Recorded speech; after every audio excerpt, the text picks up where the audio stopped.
कल ही मेरे पास कर्नाटक के नए चुने गए मुख्यमंत्री जी का फोन आया था। चंद्रशेखर राव जी, हमें एक 27 लाख टन की चावल की जरूरत है, आपके पास है तो रेट बता दो, हम खरीद लेते। कल ही, यानी कि देश में, मैं एक और अच्छी बात आपको कहना चाहूंगा। कुछ पंडित कहते हैं भाई धान की पैदावार ज्यादा होगा, उत्पादन ज्यादा होगा तो रेट कम हो जाएगा। क्यों हो जाएगा भाई?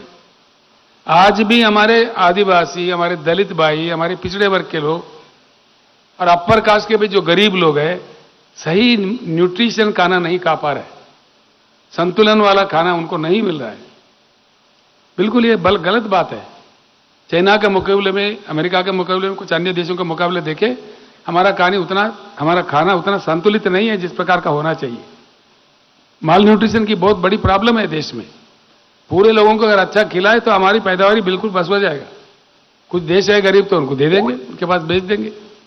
और दूसरा एक महत्वपूर्ण मैं बात आपको कहना चाहूंगा, पूरी भारत में 75 साल से ये बड़े दुख से कहना पड़ता है, कम मात्रा में हमारी बाहर जाता है, बहुत कम मात्रा में।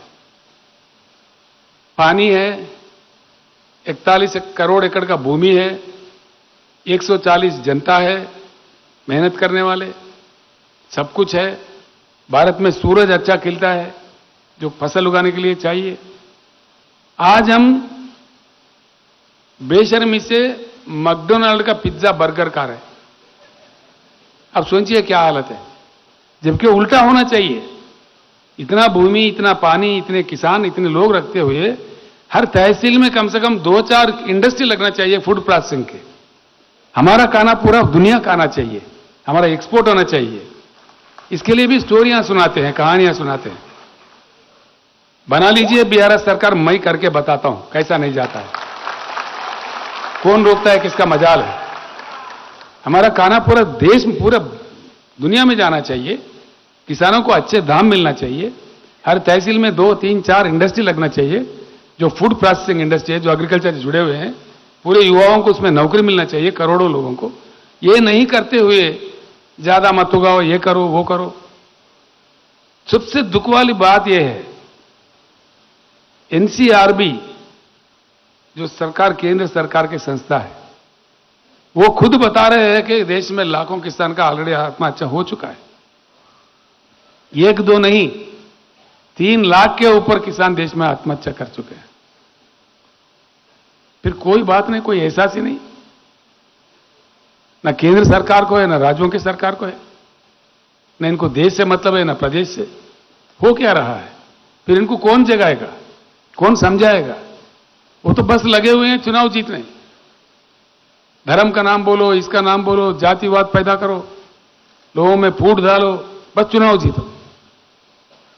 अगर जीत किसके लिए? जनता के लिए, देश के लिए, कुछ अच्छा काम करने के लिए, सिर्फ जीतने के लिए? इसके बारे में बहुत अच्छा चर्चा होनी चाहिए। मैं आप सभी लोगों को निवेदन करूंगा, मैं जो भी कह रहा हूं, आपके गांव में जाके जरूर चर्चा करें, आपके दोस्तों में, आपके परिजनों में, आपके गांव के बड़े लोगों में।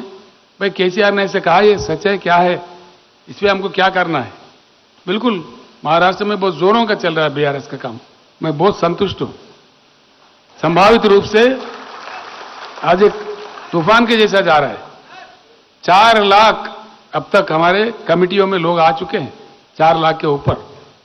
अभी ये 30 दिन का जो काम खत्म हो जाएगा तो कम से कम मेरे ख्याल से 25-30 लाख की हमारी सेना बनाएगी पूरे महाराष्ट्र राज्य में।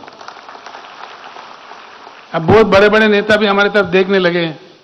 शंकरन अभी बता रहे, मैंने कहा भाई पूरा पुराने नेताओं से मत भरो, कुछ युवा के लिए रखो, किसानों के लिए रखो।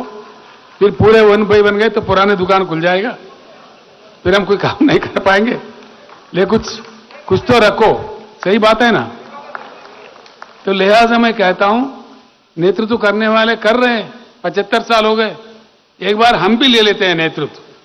हमारे किसान, हमारे युवा, पढ़े लिखे लोग कहीं हैं, हमारे युवा लोग हमारे किसानों के घर में ही है, उन जवान लोगों को जिता लेते हैं। फिर फर्स्ट क्लास कानून कायदा जो बनना बनेगा और किसानों का जरूर खुशहाली होगी। हम किसी को आलोचना नहीं कर रहे हैं, किसी को क्रिटिसाइज नहीं कर रहे हैं, इसलिए कि हमारा काम से मतलब है, काम निकालने से मतलब है, जनता को समझाने से मतलब है। किसी को आप महाराष्ट्र में कुछ तो दोस्त बता रहे थे, टीवी खोले तो चर्चा ऐसा हो रहा है, तू कुत्ता है, तू बिल्ली है, एक को दूसरा गाली देना, बस इसके सिवाय कोई बात नहीं। हम वो नहीं करना चाहते, हम उसमें उस लफड़े में जाना ही नहीं चाहते। सिर्फ लोगों को समझाने में, लोगों को पूरी बात बताने में जितनी प्रयास हमको करना चाहिए उतना जरूर करेंगे। मेरे पूरा विश्वास है भारत बदलने के लिए जो कदम महाराष्ट्र से पड़ रहे हैं ये मजबूत कदम होंगे और पूरा भारत परिवर्तित होकर रहेगा। मुझे विश्वास है इसलिए है कि भारत एक ऐसी देश है, बुद्धुओं का देश नहीं है, भारत बुद्धिजीवियों का देश है, बुद्धिमानों का देश है। I strongly believe that India reacts. ढंग से अगर कहा जाए, ढंग से अगर समझाया जाए, हमारे कॉमन मैन के पास बहुत बड़ा कॉमन सेंस की भंडार है, वो सबसे ज्यादा समझता है। इमरजेंसी के बाद हमने देखा था अपने आंखों से, उस समय के महान नेता इंदिरा गांधी को यूं ही टुकरा दिए थे लोग। उनको टुकराने के बाद जो सरकार आई थी फिर उनको ज्यादा सताने लगे, फिर इनको ठोकर मार के फिर इंदिरा जी को लाके फिर बिठा दिया। यानी कि भारत परिवर्तन चाहता है, समझाने पर, बात उन तक पहुंचाने पर, ढंग से चलने पर बिल्कुल ही भारत बदलने की तरफ जाता है। अभी भारत बहुत बेजार है, ये आजकल जो हो रहे हैं देश में, इससे काफी बेजार हो चुके हैं, इंतजार में है, परिवर्तन के घड़ी के लिए देख रहे हैं। हम एक नए उमंग से, नए परिवर्तन की दिशा में, एक नई आशा से हम कदम आगे बढ़ाएंगे। मुझे पूर्ण विश्वास है पूर्ण विजय हमको प्राप्त होगा 100%। आज नागपुर में हमारे ऑफिस का उद्घाटन हुआ, बीआरएस का।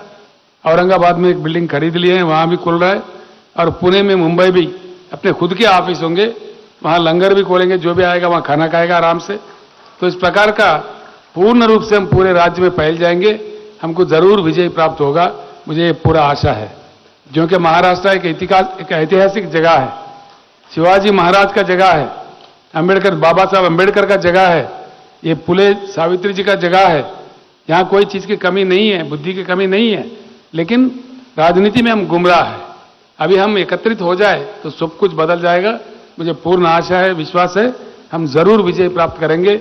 इस भारत परिवर्तन के लिए जो हम लोग चल रहे हैं, मैं कुछ बातें यहां से जाके फिर प्रेस में भी कहूंगा, कल अखबार भी पढ़िए, पूरी बात डिटेल वहां आ जाएंगी। मैं पूर्ण विश्वास, आप सब लोगों को देखने के बाद मुझे बहुत खुश हुआ, मैं बहुत संतुष्ट हूं। आप सब लोगों का धन्यवाद देता हूं और आगे बढ़ के हम विजय प्राप्त करेंगे सर्व कल्याण के लिए, उसमें खास किसानों के कल्याण के लिए। अब की बार ये नारा नहीं, निर्धार है, ये नारा नहीं, अब की बार। धन्यवाद, धन्यवाद।